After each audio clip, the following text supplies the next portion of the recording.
Well, ladies and gents, you join us on the Portuguese coast. We've got a big lineup of XSR900 GPs, and today is going to be a good day.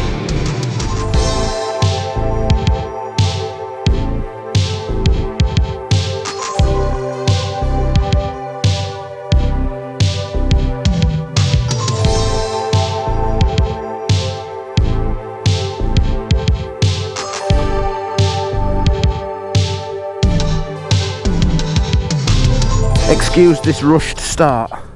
I'm last to the party on the XSR900 GP launch. My new leathers took a little bit longer to get in than I thought they was going to.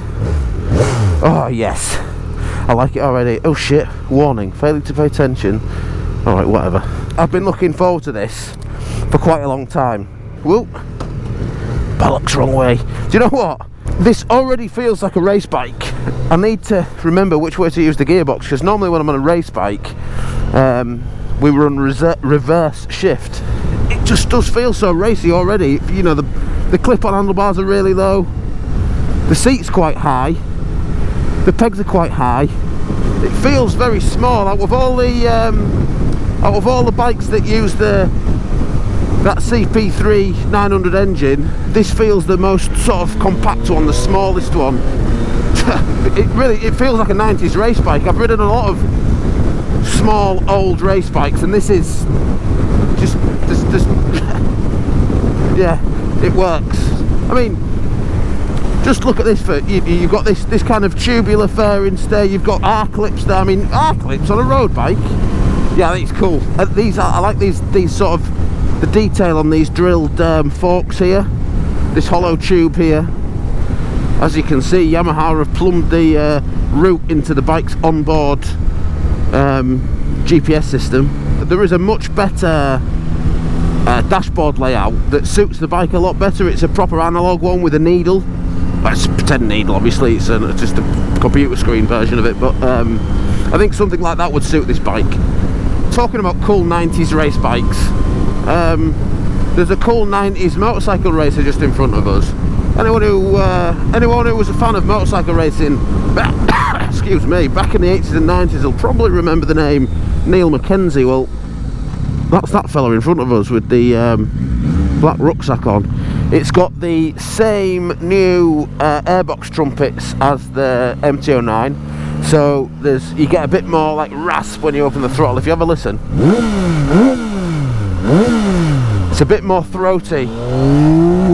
Riding position wise, you're somewhere between the XSR900 and obviously non-GP and the R7, but it's actually nearer the R7 than it is the XSR, so it's a more kind of sporty, aggressive position with high seats, low clip on handlebars, etc. And you do feel it. It does feel quite sporty, almost a little bit kind of shouldery and elbowy. You kind of like hunched forward a little bit. I like that, but on a slow, if you was riding around town or just going for a slow ride, you might find you get a few aches and pains. This ride isn't particularly fast just yet, so we might be able to experience those very soon. I've just been instructed to overtake Neil Mackenzie, and I feel a bit naughty. What are you looking at? You're not long in the saddle of this before you realise how stiffly it's sprung. Again, the suspension is fully adjustable front and rear, but I think the way they've got it set is quite stiff, particularly the front end. Whilst it gives the bike quite a sporty feel, it's not conducive to the smoothest, most comfortable ride, and I can already feel my bottom, feeling the effects of the bumps, because you do feel them all. I still quite like it. I mean, I think that I'd rather have a bike that feels a bit sportier and is a bit stiffer, particularly if it's a bike like this, than something that's a bit blancmangy and soft, because you do get a bit more of a smoother ride, but you don't get the same feel, you don't get the same feedback through the tyres and through the handlebars and the seat when your suspension's too soft. So it's an observation. It's certainly not a complaint. we did a little motorway blast a few minutes ago, and yeah, over kind of like, I don't know, 100 kilometers an hour, 120 kilometers an hour, it just starts, and I'm only saying kilometers because that's what the dashboard's in. You do get a bit of buffeting and a bit of wind noise. I think to put a big screen on this would just completely ruin the aesthetic of the whole bike, and that's an aesthetic that I think everyone's going to love, myself included. I think it looks great, so I think you'd spoil it by putting a big screen on it. It just encourages to get your head down like this, like you're really racing, so I don't mind it so much. Again, just another observation. It doesn't seem to wheelie as easy as I was expecting it to. I think that's a little bit to do with the fact it's got quite a long wheelbase, 1500mm if memory serves me, but that's quite a bit longer than say the MT-09, which really does want to wheelie. That is a hell of a bike to wheelie. This just feels a bit more heavy to lift the front. Still the sort of amount of power, 117 brake horsepower. Yeah, it just doesn't have the same will to kind of lift the front. It's a bit of a shame. Hopefully when we get on to Estoril in a few miles time, we'll be able to have a proper go at wheeling. I've not really tried wheeling properly yet, just had a few kind of half-assed attempts, but none of them have been fruitful. So I don't know if you can see, all these bikes have got P on the number plate down there, look. And I thought, that's fucking weird, why have they brought a load of bikes down from Poland? And then I realised, oh, we're in Portugal, aren't we? I think it's probably P for Portugal. I noticed this is a bike that you get more attention on than I would have expected. There was just a couple of old biddies getting all excited and waving and pointing, and the young kid thought the bikes looked great. He was like tugging at his mum's shirt sleeves, pointing at it. Well, you don't always get that on a kind of more ordinary looking bike. Oh. This is where you can feel that hard suspension. My intention isn't to mislead anyone. We will be riding on track, but I don't think it'll be actually riding on track in the true sense of the word. I've never been to Estoril. I was supposed to come a few years ago, well, many years ago really, when I was trying to be a successful world endurance racer. Needless to say, I never became a successful world endurance racer. That's the bike I've been riding. I'm going to show you this one though, because that's in the shadow and this one's in the sun. And this one has got the racing package, so you'll notice the bottom fairing on this one there, and the exhaust pipe. It's a full system apocobic.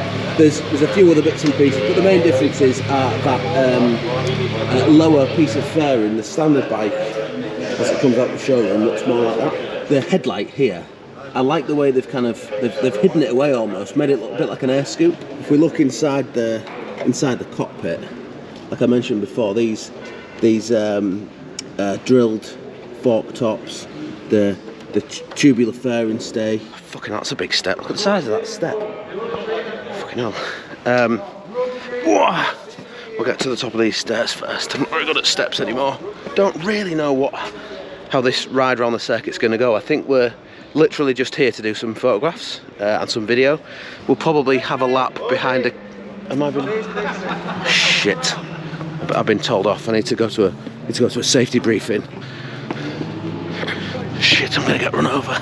Right, catch you on the flip-flop. So we just had a little briefing there, explaining exactly what's going to happen, and I'm not actually entirely sure what is going to happen. So that was one of the scariest things I've ever done. Trying to ride right on the bumper of a Range Rover with a load of cameras hanging off the back, not really knowing where I'm going. I don't know this circuit well enough to be going at that speed behind a Range Rover, and the problem is when you're stuck behind a Range Rover, you can't see what's coming next. So yeah, that was interesting. There's a photo man trying to get some beautiful photographs. I still don't really know where I'm going. Oh great, yeah, all these corners are fucking right-handers. I'm shit round right-handers. Give me a left-hander. Whoa, fucking hell. This is probably as close as I'm going to get to having a lap round Estoril today, but we've just set off and the tyres are a bit cold, so I'm not going to do anything daft. What the bloody hell's that? A fucking pillow on the floor. Whoa, that's a big fast corner, that. Whoa. Right, I think next item on the agenda is a big coffee. Well, I say big coffee, they give you them little tiny weeny ones here, don't they? I finally figured out just how to turn the all the modes off. So you can turn traction control off, wheelie control. It's a bit of a faff, a few buttons to press. What, love? Yeah, I've turned all the guff off just to have a go with it, have a go on the bike without the so much electrical infringement. See what it's like. I wasn't actually struggling with it this morning. Some bikes you ride and they're so electronically castrated. The power, the sort of drive, the throttle control. It actually feels pretty smooth and nice on this, but I'm going to try it without, just for the sake of experimentation.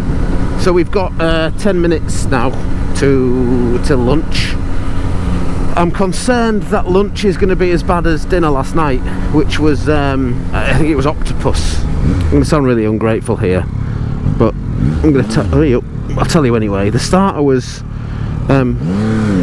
deep fried and battered cauliflower, which any type of cauliflower is, now you can ram it.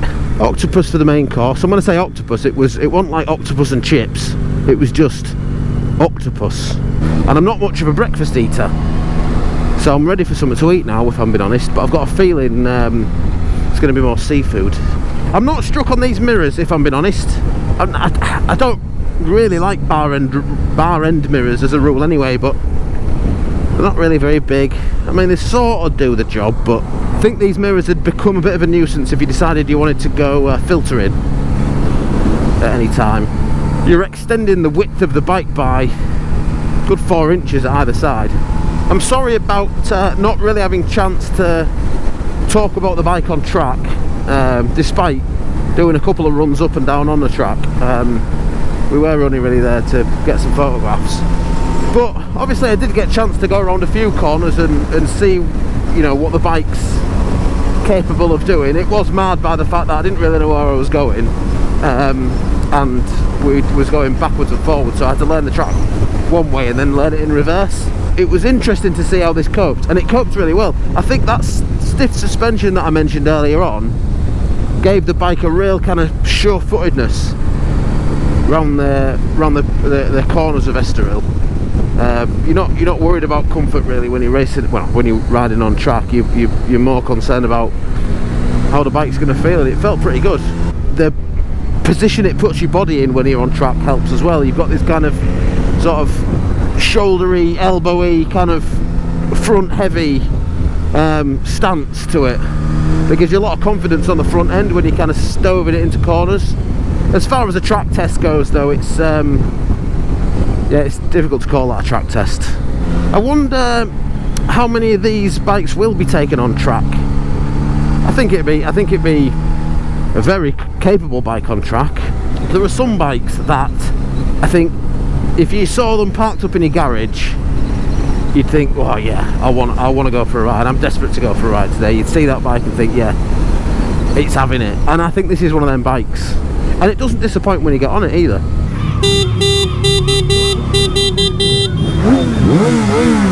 Oh, they love it, don't they? Oh shit, I'm not in gear, what a dickhead. It was lunchtime, just had a bit of lunch. Yes, it was fish, lots of fish, so I'm still hungry. But we are in a beautiful part of the world. Who are you calling wet wipe? The beautiful Atlantic coast of Portugal, which I'm led to believe is very big for surfing. So if you're into surfing, come here. And I think they are, yeah, I think they're waiting for us now, so I better go. Ciao. So these bikes have just been parked up outside the little restaurant there where we've been eating, and there's been quite a lot of interest. The passers-by have been coming and having a sniff around them. They're all hippies, they're all like surfer hippies around these parts. On the road again, mother truckers. Oh Christ. Oh, sand, whee, whee. I've removed the sat-nav screen, and we've got this kind of old-fashioned, as old-fashioned as a TFT dash can get, a kind of analog needle rev counter with a little digital speedo next to it. I think that's quite apt. Maybe they could like engineer a bit of bounce into the needle. You know, like you used to get on old bikes when you revved it and it went rum, rum, rum, rum, rum. These are great roads actually, and this bike is coming into its own up here. Smooth roads, nice bends. That stiff setup just works really well. It flows really nicely. It's one of them bikes that you feel like you can just let go of the brakes and it'll just roll around the corners smoothly and without getting too worked up. So as we gently meander our way back to the hotel, I thought it'd be a good time to reflect on the day's ride. And I like the suspension. I like the fact that the front end feels mega sort of stable and sure-footed when you're throwing it into corners. It really is a good front end. There's a bit more weight on the front end compared to similar bikes or other CP3 engine bikes. So you get that kind of extra sort of frontiness, which I realise isn't a word, but that sure-footedness at the front end of the bike is really stable.